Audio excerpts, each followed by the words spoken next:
Parang naiinom tuloy ako nakasama kayo. Okay, hello mga Bex, welcome back ulit sa ating channel. So ngayon, November 1, time check, mag-aalauna na rin. Papunta tayo ng Cabiang Tunnel, explore natin yun. Bahala na kung tatambay tayo ng Cabiang Tunnel. So ito yan, hindi lang kami dalawa, hindi lang kami nag-iisa, marami kami. Kaway-kawayo. Tayo na rides dito mga to. So balitaan namin kayo mamaya. Bye!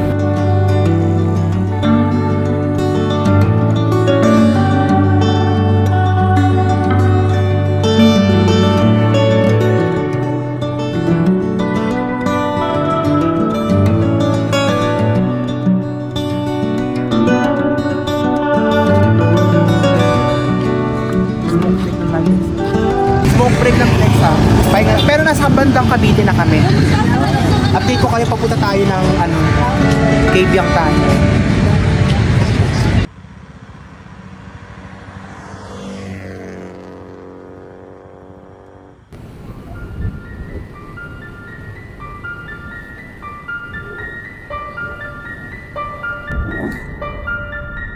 So ayan, halos wala na rin makikitang mga kabahayan masyado dito. And wala na rin kaming nakakasalubong na ibang sasakyan. Ang creepy lang mga Bex kapag nag-ride ka talaga ng gabi. Tapos ganito yung paligid mo. Diyos ko, wag naman sana yung may biglang tatawid.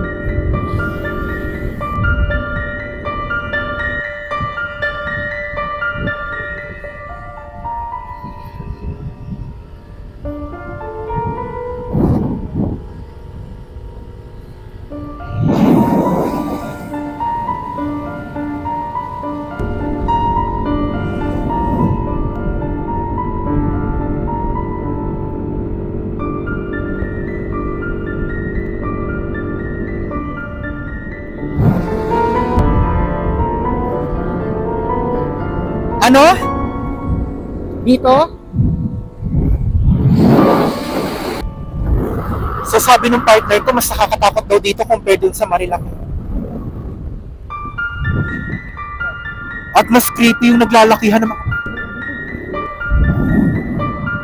Ganun ulit, kung babaybayin nyo tong mga Bex ng gabi, huwag kayong matatakot dito ha. Happy thoughts lang kayo. Dapat masaya lang yung iniisip ninyo.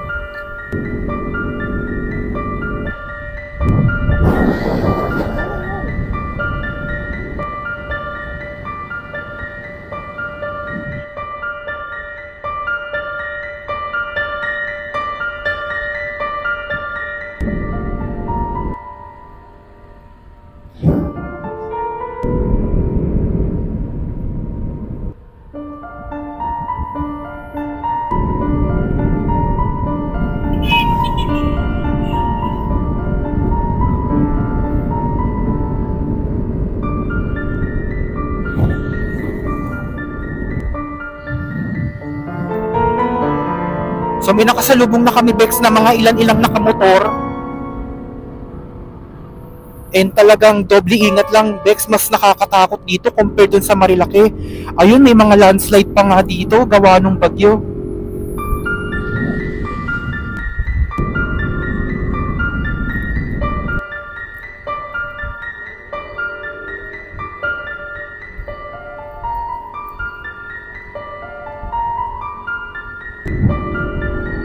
Lord, guide us po sa aming biyahe. Ang creepy mga Bex, grabe. Nakakatakot din yung itsura ng mga malalaking puno.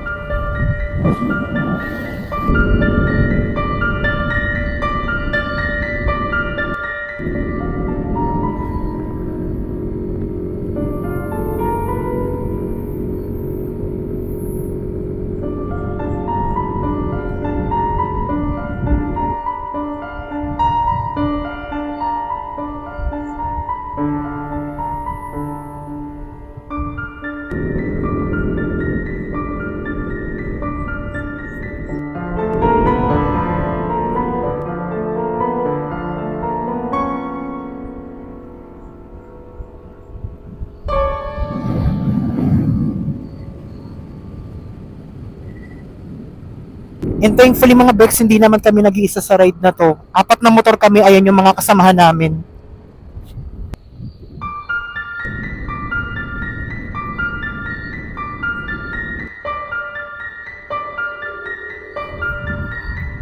Uy, sharp yung curve dito ha. Ingat lang dito mga Bex.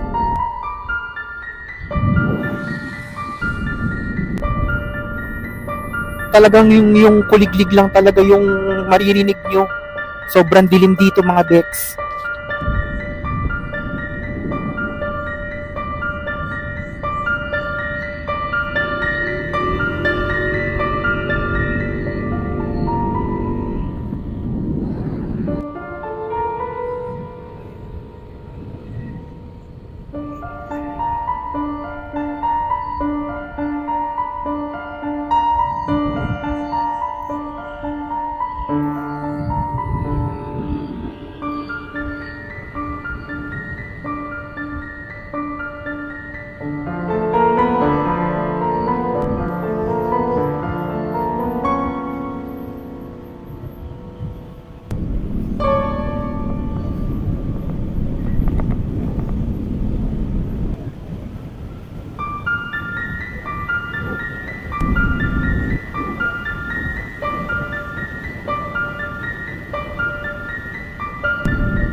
So mga Bex, welcome back ulit sa channel natin. Panibagong exploration yung gagawin natin. This time, medyo extreme to kasi gabi natin siya gagawin. And mabuti na lang marami tayong mga kasama ngayon, bali-walo kami. So papasukin namin tong Kabyang Tunnel. Lalakarin namin to. Titignan namin kung hanggang saan kami makakarating dito, pero sana makalahati namin. And titignan natin kung totoo ba yung mga sinasabi nilang meron dito nagpapakitang white lady. Meron ding bigla na lang may tumatawid na anino na itim. So, ngayon pa lang kinakabahan ako, pero sana samahan ninyo kami. So, yun. Itong mga malalakas ng loob, may iwan dito na babantayan na lang yung motor. Masalisian kami dito, mahirap na. So, ito mga Bex since wala namang dumadaan masyado. Janaid, ilaw, wag mo. Bakit dilaw? Yan. Pero nag-uumpisa ng lumamig yung hangin mga Bex. Grabe.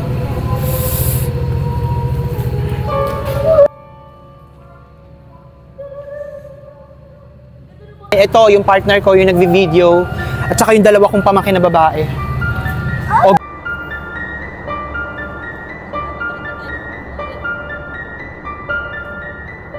So, ayun, 4 kaming pumasok dito ha.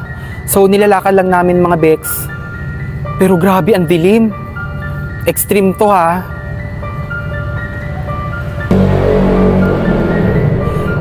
Meron ulit mga ilang mga nakamotor doon. So, nagpipicture-picture lang din yung ibang mga riders doon. And malamig yung hangin, malamig dito, Bex. Tapos medyo umaalingaw nga yung echo nung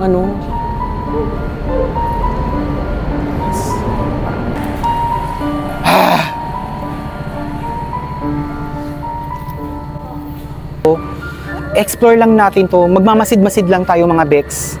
So, tara.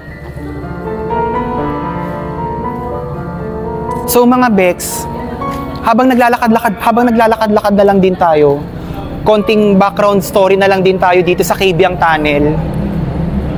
So itong Cabiang Tunnel daw mga Bex, tinayo daw ito noong, hindi ako sure kung 2010 or 2011. Then naging accessible na to at naging available noong 2013. Itinayo daw itong Cabiang Tunnel mga Bex para daw maging madali ang transportasyon ng mga taga Cavite at ng mga taga Batangas. So itong Cabiang Tunnel mga Bex is 300 meters. Ito yung pinakamahabang tunnel dito sa buong Pilipinas na dinurugtong ang dalawang probinsya ng Cavite at ng Nasugbu, Batangas. So, kamusta pakiramdam nyo? Okay naman. Pero malamig ano ikaw? Kamusta pakiramdam mo? Nakakatakot. Malamig siya din sa loob. Malamig sa pakiramdam pero Mabigat siya eh, no? oo. Nakakatakot.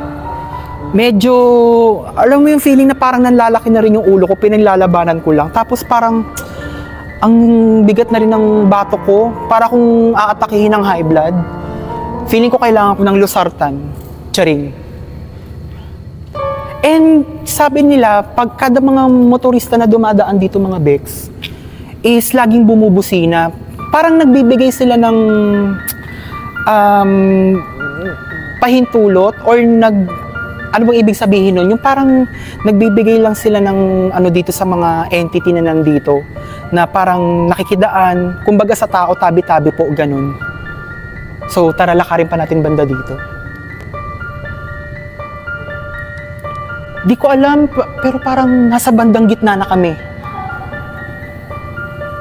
Nasa bandang gitna na tayo. Lakad lang tayo ha. And grabe yung dilim dito.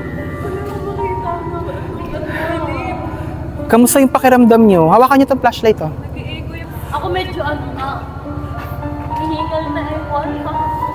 Ang bigat niya. Ay, hala.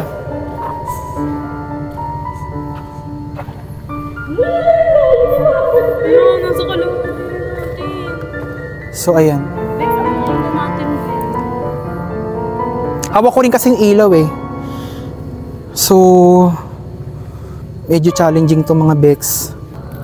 So, tambay tayo dito Bex sa pinakagitna since wala namang dumadaan. Makiramdam lang tayo. Bakit ganun, no? Para tunnel na to eh, pero bakit ang lamig ng hangin? Di ba dapat usually walang masyadong nakakapasok na hangin dito? Hindi ko lang alam. Gabi kasi.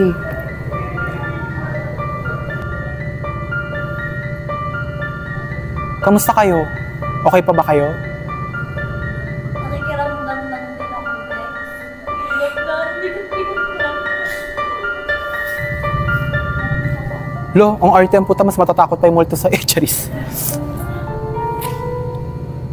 Kaya sumama ko. Ginawa niya sa akin. Mga Bex, wala tayong gagawing paranormal game ha. Unang-una, hindi ako marunong noon. Pangalawa, ayoko magtawag. Ayoko magkaroon ng encounter sa kanila. And medyo risky kasi yon. So, makikiramdam lang tayo, mag-explore lang tayo. Mabigat na sa pakiramdam. Parang nanlalaki yung ulo ko, sumasakit na yung ulo ko.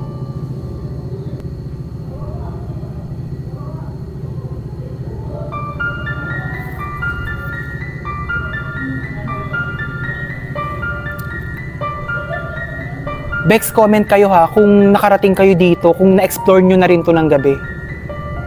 Kamusta yung experience ninyo and may na-encounter ba kayo dito?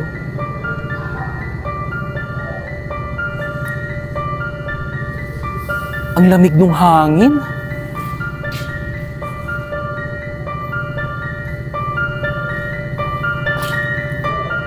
Mga Bex, ano ba yung paranormal game na medyo safe? Yung madali lang gawin, parang parang hindi ko nakikita yung sarili ko na magpa-paranormal game tapos makikipag-usap tayo sa kanila or magkakaroon tayo ng kahit na anong encounter. So nandito kami sa pinakagitna ng kalsada ng tunnel. And pinakikiramdaman pa rin namin. And sana may makapture yung camera natin. Meron kasi mga riders dun sa unahan eh. Bek, wala na akong dugo, Bek. Gusto na ang dugo ko, Bek. Play. So ayan. Ito yung kasama ko sa exploration, yung dalawa kong pamangkin. And yung partner ko, of course.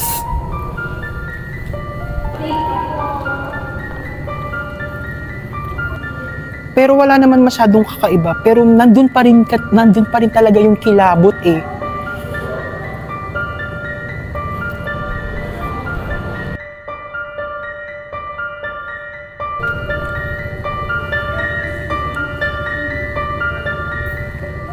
Ano to? Mga ilaw kaya to before? Ito parang malaking mga hélice ito. May ilaw kaya dito dati? Feeling ko mga ilaw to eh. Tignan mo na, uuna na yung dalawa oh. Iniiwan na kami. Night exploration tayo mga bets. Ayan. Ang creepy dito. Ay, wait lang. Pasok ano ka dito natin?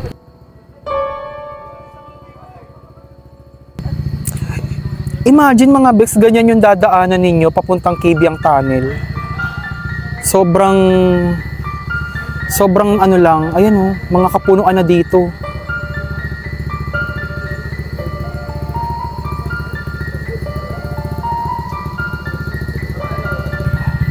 Oh, shout out dyan sa mga nakasama namin sa night ride ngayon. Oh, pak, oh.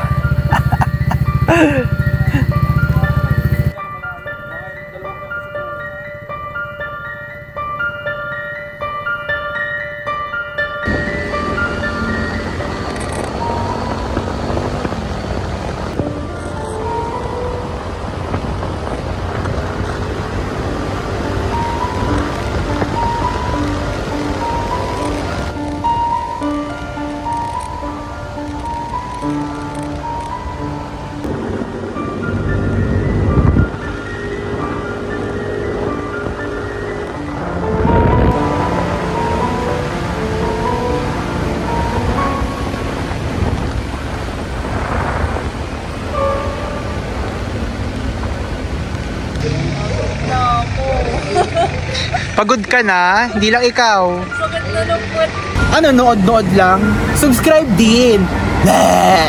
So yung mga beks, nandito na kami sa Tagaytay. So dito ko natatapusin yung vlog natin ha. Medyo napapagod na rin kami. Anong oras na mag-aalas 4 na. So, comment na lang kayo kung nakarating kayo sa Kibyang Tunnel and kung na-explore nyo siya at anong oras kayo pumunta. So see you mga beks sa mga susunod na vlogs. Ingat kayo palagi. Bye! Bye-bye. Peace out.